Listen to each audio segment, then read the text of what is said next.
London شہر میں مسجد کا ایک امام روزانہ ایک بس کے ذریعے مسجد تک آتا اور بس کے ذریعے گھر واپس جاتا۔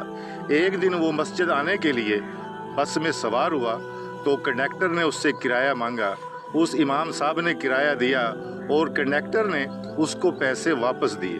امام صاحب نے جب وہ پیسے گنے تو ان میں چند سکے زائد تھے۔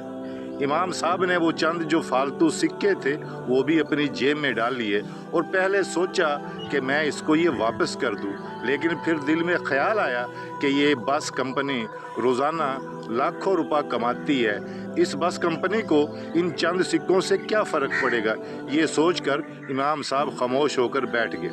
جب امام صاحب کی مسجد کا سٹاپ آیا وہ اترنے لگے تو پھر فوراً خیال آیا کہ کیوں نہ مجھے وہ چند سکے جو کنڈکٹر نے زائد دیے ہیں واپس کر دوں۔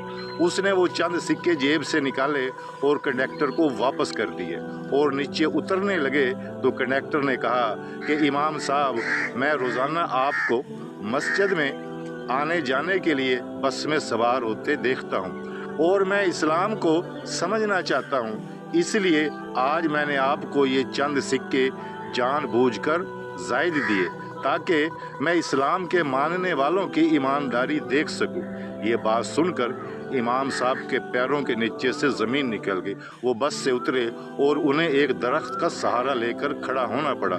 انہوں نے آسمان کی طرف منہ اٹھایا اور کہا، اے اللہ مجھے معاف کرنا، آج میں چند سکوں کے عوض اسلام کو بیچنے لگا تھا۔ ہمیں چاہیے کہ اگر ہم اپنے کردار سے کسی غیر مسلم کو مسلمان نہیں کر سکتے تو پھر اپنے کردار سے کسی دوسرے غیر مسلم کو اسلام سے متنفر بھی نہ کریں۔